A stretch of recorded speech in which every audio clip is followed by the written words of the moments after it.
හිටපු ජනපති මෛත්‍රී සාක්ෂි දීමට පළමු වරට පාස්කු කොමිසමට පැමිණේ. කොවිඩ් වෛරසයට ප්‍රතිකාර ලබන අතරතුර ආධාරකරුවන් හමුවට ආ ජනපති ට්‍රම්ප්.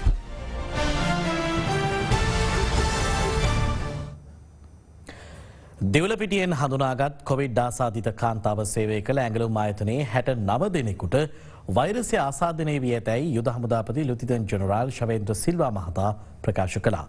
අදාළ ඇඟලුම් ආයතනයේ තවත් 1400 දෙනෙකුගේ පමණ ජෛව සාම්පල් PCR පරීක්ෂණ සඳහා ලබා ගැනීම මේ වන විටත් සිදු කෙරෙනවා.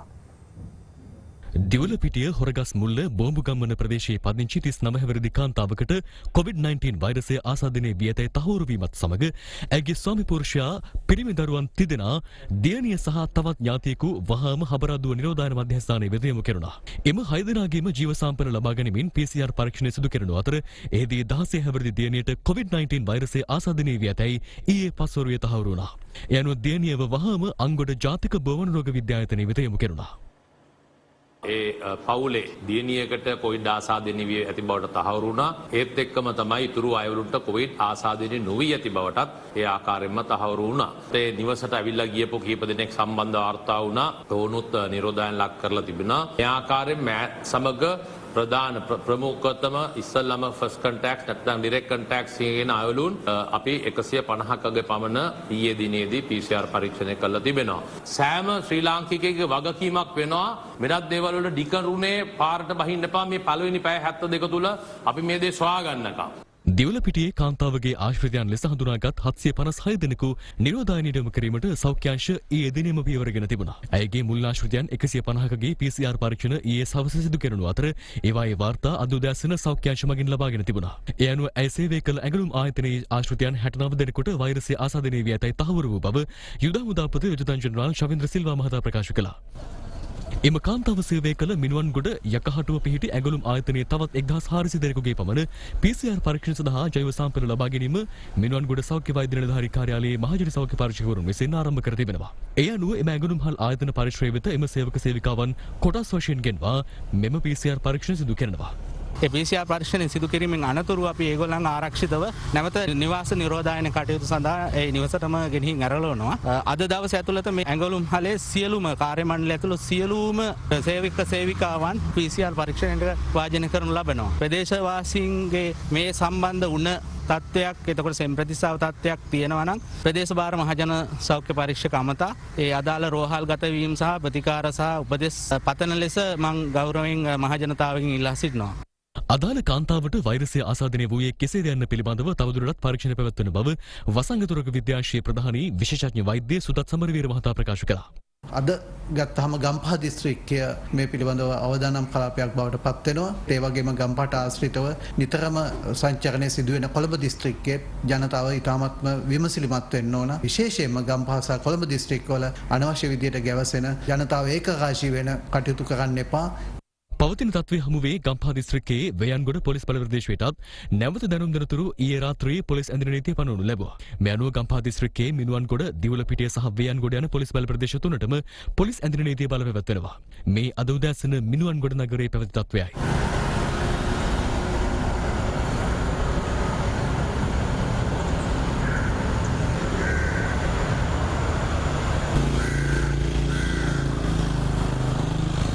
ඊයේ දිනේ ඇතුළතදී මිනුවන්ගොඩ පොලිසිය විසින් 10 දෙනෙක් පමණ අත්අඩංගුවට අරගෙන තියෙනවා ඇඳිරි නීතිය කඩකිරීම සම්බන්ධව. ඒ අයට විරුද්ධව අපි ඉදිරියේදී නඩු පැවරීමට කටයුතු කරනවා. යම් කිසි කෙනෙක් මේ පොලිස් වසම් හරහා ගමන් කරනවා නම් තමුන්ගේ වාහනවල ගමන් කරන්න පුළුවන්. හැබැයි මේ පොලිස් වසම් වල නවත්තන්න බෑ ඒ සීමාවේ. ඒ වගේම මගින් තමුන්ගේ වාහනයට ගන්න බෑ. ඒ වගේම තමුන්ගේ වාහන වලින් බස්සන්නත් බෑ. නමුත් මේ පොලිස් වසම් වල ඉන්න කට්ටියට ඒ නිවෙස් වලින් එළියට පැමිණීමට හැකියාවක් ලැබෙන්නේ නැහැ. නිගමනයකට එනකල් නැවත දැනුම් දෙනකල් ඒ කඩසාප්පුව අහලා තියෙන්න ඕනේ. යම්කිසි කෙනෙකුට දරු ප්‍රසූතියකට, පපුවේ අමාරුවකට, වෙනත් දෙයකට රෝහල් ගත වෙන්න අවශ්‍ය නම් එයාට කිසිම ඇදිරි නීති බලපත්‍රයක් අවශ්‍ය වෙන්නේ නැහැ.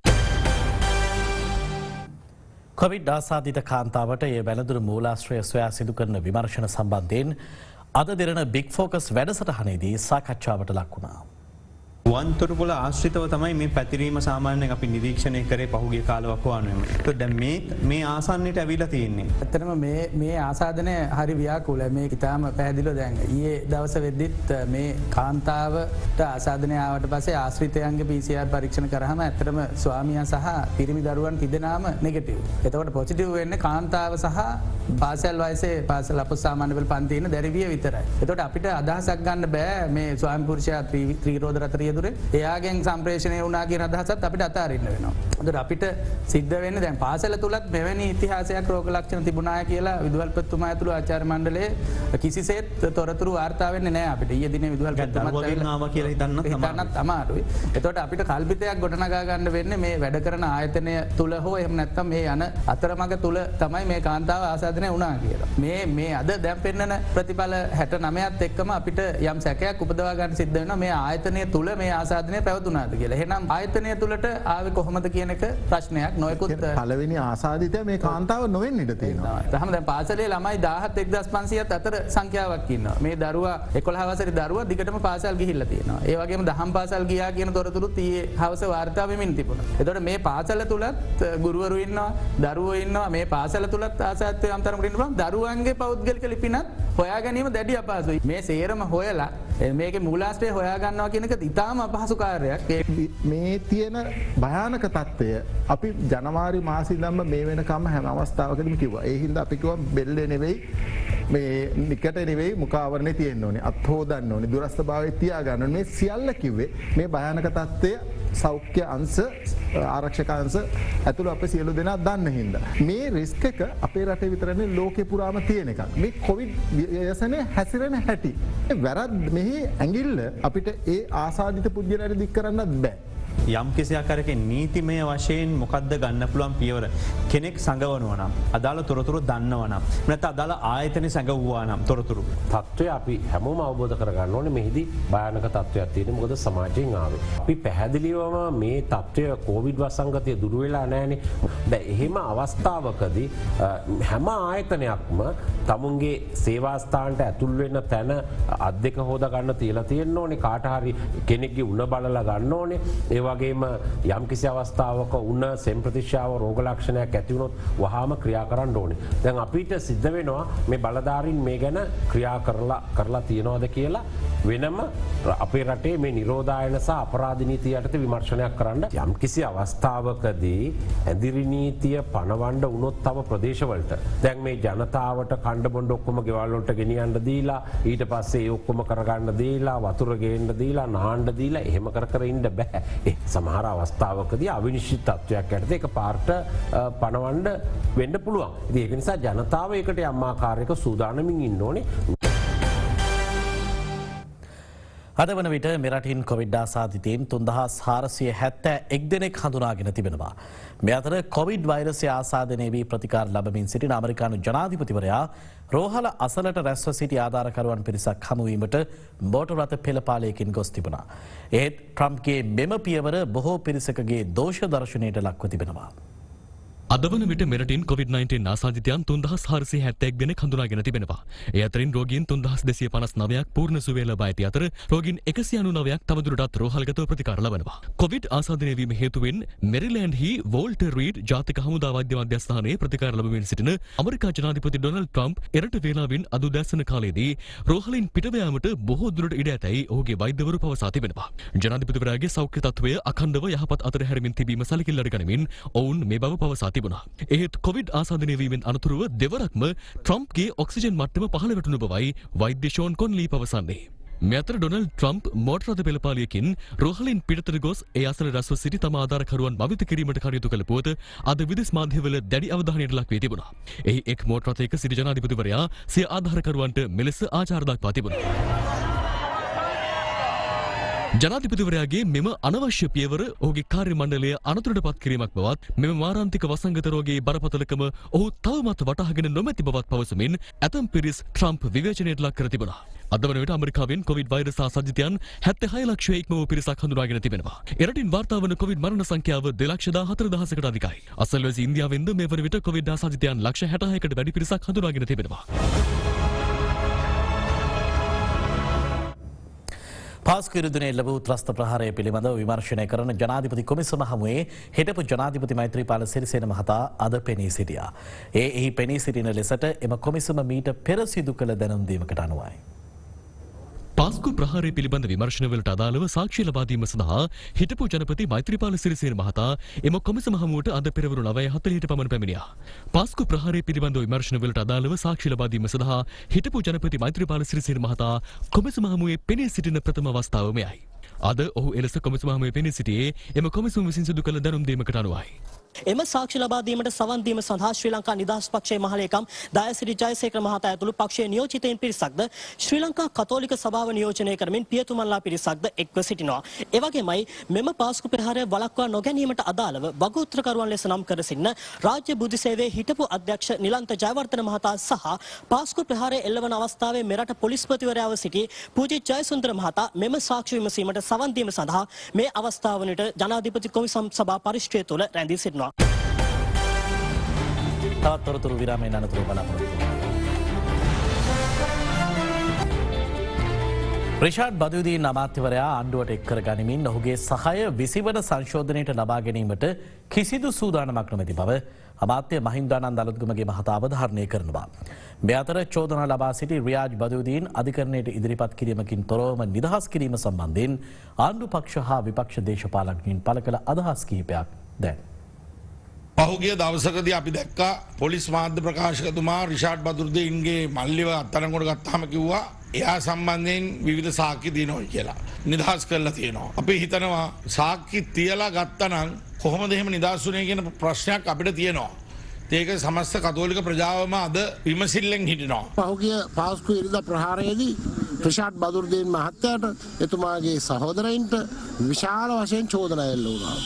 හැබැයි දැන් අපිට පේනවා මේ ආණ්ඩුවේ ඉන්න ප්‍රබලයින්ගේ බොහෝම හිතවතුන් බවට පත් වෙලා බොහොම සුරතලුන් බවට පත් වෙලා දැන් චෝදනා ලබාගෙන ඉන්න රිෂාඩ් බදුදීන් මහත්තයාගේ සහෝදරවරු එළියට එන හැටි අපිට පේන්නේ ආණ්ඩුවේ කබරයත් තලගොයා කර ගැනීමේ න්‍යාය පත්‍රය තමයි අපිට පේන්නේ. අන්තවාදී අදහස් තියෙන කිසි කෙනෙක් මේ ආණ්ඩුවට ගන්නෙ නැහැ. ඒක වගකීමෙන් කියනවා. ඒ අය ගන්න නැති වෙන්න තමයි 150ක් දීලා තියෙන්නේ. 195න් මේක ජයග්‍රහණය කරත් ඔය සංශෝධනයේ ජයග්‍රහණය වෙනවා 150න් ජයග්‍රහණය කරත් වෙනවා. හැබැයි ආණ්ඩුවේ කොටස්කාරයන් බවට පහුගිය කාලේ අපි බැනපු රටේ මිනිස්සු එපා කියපු අය මේ ආණ්ඩුවට ගන්නේ නැහැ. ජනාධිපතිවරණයේ මහමැතිවරණයේ පෙන්නපු චිත්‍රපටය සම්පූර්ණයෙන්ම උඩු යටිකුරු කරලා දැන් කියනවා ඔප්පු කරන්න සාක්ෂි නැහැලු. දැන් ඔප්පු කරන්න සාක්ෂි නැත්නම් මැතිවරණ දෙකම අවසන් වුණායින් පස්සේ රටේ ජනතාවට මේ බොරුව නිර්මාණය කළේ කවුද? කරුණා කරලා හෙළිදරව් කරන්න. 20 වෙනි සංශෝධනයේ රිෂාඩ් බදුදීන්ගේ සහාය ලබා ගැනීමේ අරමුණින් ඔහු නිදහස් කර බවට රජයට චෝදනා එල්ල කරනවා විපක්ෂය. වගකීමකින් ආණ්ඩු පක්ෂය වෙනුවෙන් රජය වෙනුවෙන් අපි ප්‍රකාශ කරන්න කැමති කිසිසේත්ම රිෂාඩ් බදුදීන් අමාත්‍යවරයා 20 වෙනි සංශෝධනයේ සහාය ලබා ගැනීමට ඔහු ආණ්ඩුවට ගැනීමට කිසිසේත් සූදානමක් නැහැ. 20 වන ආණ්ඩුක්‍රම ව්‍යවස්ථා සංශෝධන පනත් කෙටුම්පත අභියෝගයට ලක් කරමින් ශ්‍රේෂ්ඨාධිකරණයට ඉදිරිපත් වී ඇති පෙත්සම් සලකා බැලීම අද සිව්වන දිනටත් ආරම්භ වුණා. අගමිනිසුරු ජයන්ත ජයසූරිය බෝනකාලු විහාරයේ සිසිර දාබ්රු ප්‍රියන්ත ජයවර්ධන සහ විජිත් මලල්ගොඩ යන මහත්වරුන්ගෙන් සමන්විත පංච පුද්ගල ශ්‍රේෂ්ඨාධිකරණ විනිසුරු මඩුල්ල ඉදිරියේ මෙම පෙත්සම් විභාගය පැවැත්වෙනවා.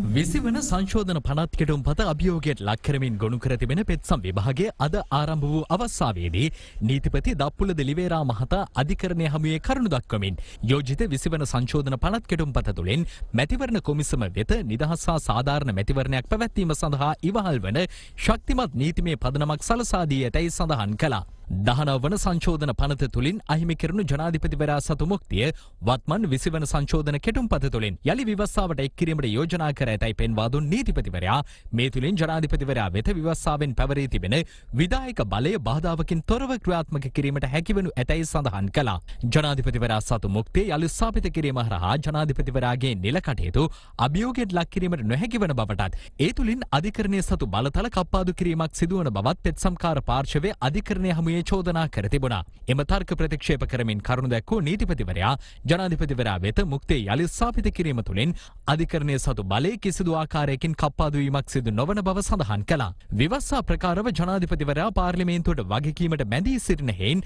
මුක්තිය යලි ස්ථාපිත කිරීම තුළින් ජනාධිපතිවරයාගේ නිල කටයුතු පරීක්ෂාවට ලක් කිරීමට තිබූ අවස්ථාව අහිමි වනු ඇති බවට පෙත්සම්කාර පාර්ශ්වය විසින් ඉදිරිපත් කළ තර්කයද පිළිගත නොහැකි බව නීතිපතිවරයා පෙන්වා දුන්නා. 20 වෙනි සංශෝධන පනත් කෙටුම්පත තුළින් පාර්ලිමේන්තුව තේරියපත් වූ දින සිට වසරක් ගෙවී ගිය පසුව පාර්ලිමේන්තුව විසිරුවා හැරීම සඳහා ජනාධිපතිවරයා වෙත බලය පැවරීමට යෝජිත වී තිබුණා. එහෙත් රජය විසින් පාර්ලිමේන්තුවේ කාරක සභා අවස්ථාවේදී හඳුන්වා දීමට යෝජිත සංශෝධන තුළින් පාර්ලිමේන්තුව තේරියපත් වූ දින සිට වසර 2.5ක් නික්ම යාමෙන් පසුව ජනාධිපතිවරයා විසින් පාර්ලිමේන්තුව විසිරුවා හැරී හැකි බවට නව සංශෝධනයක් එක් කර ඇතැයි නීතිපතිවරයා සඳහන් කළා. පාර්ලිමේන්තුව නිසි පරිදි ක්‍රියාත්මක නොවන අවස්ථාවක මහජන යහපත උදෙසා ඒ විසිරුවා හැර යලි නව මහජන නියෝජිතින් තෝරාපත් කර ගැනීමේ අවස්ථාව මහජනතාව වෙත ප්‍රදානය කිරීමට මේ තුළින් ජනාධිපතිවරයාට අවස්ථාව උදාවන බව පෙන්වා දුන් නීතිපතිවරයා මේ තුළින් මහජන පරමාධිපත්තිය වඩා ශක්තිමත් වනු ඇතැයිද පැවසුවා.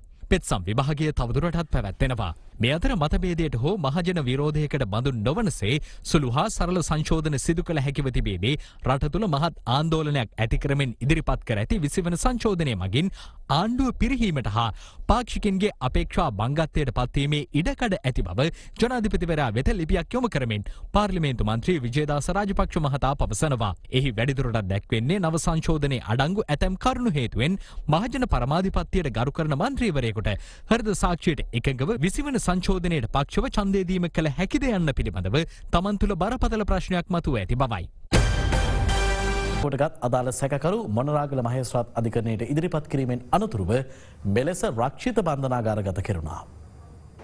මොනරාගල කොළඹ ප්‍රධාන මාර්ගයේ පිහිටා ඇති කුබුක්කන් ඔය පාලමයට රොන්මඩ ඉවත් කිරීමෙන් මුවාවෙන් සිදුවන ඉල්ලම් කැපීමේ ජාවාරමක් වාර්තා කිරීම සඳහා මොනරාගල දිස්ත්‍රික් වාර්තාකරු ඉන්දුනිල් සිසිර එම ස්ථානයට යන්නේ ඉකුත් 3 වෙනිදායි. එහිදී සිදුවීම වාර්තා කරන අතරතුර මෙම ස්ථානයට පැමිණෙන පුද්ගලයෙක් ඉන්දුනිල්ට යම් බාධා කිරීමක් සිදු කරන අතර ඉන්දුනිල්ට පිටුපසින් පැමිණි පුද්ගලයෙක් ඔහුට පහර දී කැමරා උපකරණවලද හානි සිදු කළා. පහර දීම සිදු කළ පුද්ගලයා මේ වන විට ප්‍රදේශයෙන් පලා ගොස් ඇති අතර වාර්තා කිරීමට බාධා කළ පුද්ගලයා මොනරාගල මූලස්ථාන පොලිසිය මගින් පෙරදා සවස අත්අඩංගුවට ගනු ලැබුවා. ඊයේ දින සැකකරු මොනරාගල මහේස්ත්‍රාත් අධිකරණය හමුවට ඉදිරිපත් කිරීමෙන් අනතුරුව ලබන 16 වෙනිදා දක්වා රක්ෂිත බන්ධනාගාරගත කෙරුණා. කෙසේ වෙතත් පහර දීමෙන් තුවාල ලැබූ වාර්තාකරු තවමත් මොනරාගල මහරෝහලේ ප්‍රතිකාර ලබමින් සිටිනවා. මේ අතර පහර කැමට ලක් වූ ඉන්දුනිල් වාර්තා කිරීමට ගිය කුඹුකන් ඔය පාලම යටින් කපන ලද ඉල්ලම් බවට සැකකරන ඉල්ලම් පස්තොගයක් බුත්තල පොලිස් විශේෂ බලකාය විසින් වැල්ලවාය ප්‍රදේශයෙන් සොයාගෙන තිබෙනවා. එම ඉල්ලම් පස්තොගය බලපත්‍රයක් නොමැතිව නීති විරෝධීව වැල්ලවාය දක්වා ප්‍රවාහනය කර ඇති අතර ප්‍රාදේශීය දේශපාලනඥයෙකුට අයත් හෝටලයක් පිටුපස ඒවා සංගවා තිබුණා.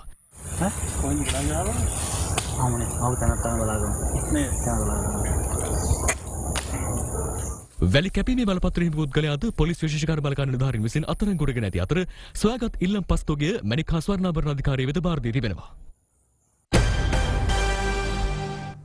දැන් තවත් පුවත් කිහිපයක්. බසයින් අනාගතයට ජාතික පුස්තකාල ව්‍යාපෘති යටතේ මුල්ලතීරේදී ලබා දුන් බස් රථ 5ක් අදාළ පාසලට ලබා දීම අද ආරම්භ කෙරුණා. ඒ යටතේ ලබා දුන් පළමු බස් රථය ශ්‍රී ලංකා ජාතික පුස්තකාලය ඇසුරින් ගමන් ආරම්භ අතර කඩවත, වරකාපොළ, කෑගල්ල, පේරාදෙණිය සහ ගම්පොළ යන නගරවලදී අදාළ බස් රථයට පොත් ලබා දීමට ඔබට අවස්ථාව හිමි වෙනවා. දෙහිවල පොලිස් අපරාධ ආශ්‍රය ස්ථානාධිපතිවරයාට අල්ලසක් ලබා දීමට උත්සාහ කළ පුද්ගලයෙකු අත්අඩංගුවටගෙන තිබෙනවා. රුපියල් 50,000ක අල්ලසක් ලබා දීමට උත්සාහ කිරීමේදී අත්අඩංගුවට පත් සැකකරු සතුව තිබේ. විදේශ ගමන් බලපත්‍ර 88ක්, ජාතික හැඳුනුම්පත් 26ක් සහ රියදුරු බලපත්‍ර 3ක්ද සොයාගෙන තිබෙනවා. ගලින් බිඳුණු වැව කැකිරාව මාර්ගයේ යකල්ල ප්‍රදේශයේදී මෝටර රථයක් සහ ත්‍රිරෝද රථයක් මුහුණට මුහුණ ගැටීමෙන් අනතුරක් සිදු වුණා. ඊයේ පස්වරු 1ට පමණ සිදු වූ අනතුරින් ත්‍රිරෝද රථයේ රියදුරු බරපතල තුවාල ලබා රෝහල්ගත කෙරුණා. පස්යාල සිට නාච්චාදුව බලා දහවනේ වූ වෑන් රථයක් තමුත්තේගම සිට ගම්පොළ බලා දහවනේ වූ පොල්පට වාගෙන ගිය ලොරි රථයක මුහුණට මුහුණ ගැටීමෙන් ඊයේ පස්වරුවේ අනතුරක් සිදු වුණා. අනතුරින් වෑන් රථයේ රියදුරු මිය ගොස් ඇති අතර වයස අවුරුදු 1කමාරක කුඩා දරුවෙක් ඇතුළු තවත් තිදෙනෙකු බරපතල තුවාල ලැබුවා. මීට දින දෙකකට පෙර සිට නවගත්තේගම රඹකණයාගම ප්‍රදේශයේ වගාලින්දකට වැටී සිරවී සිටි කන්කොටා නැමැති වනලියා හොරෝපතාන අලිසොරකුම් මධ්‍යස්ථානය වෙත ඊයේ රැගෙන ගියා. අලියා ගොඩ ගැනීමට වයඹ පළාත් සහ මධ්‍යම පළාත් වනජීවී නිලධාරීන්ට පැය 6ක පමණ කාලයක පරිශ්‍රමයක් දැරීමටද සිදු වුණා.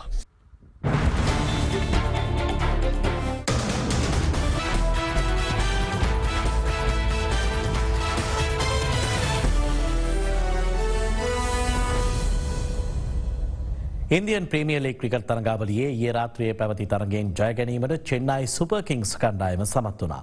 ඒ කිංස් 11 පංජාබ් කණ්ඩායම පරාජයට පත් කරමින්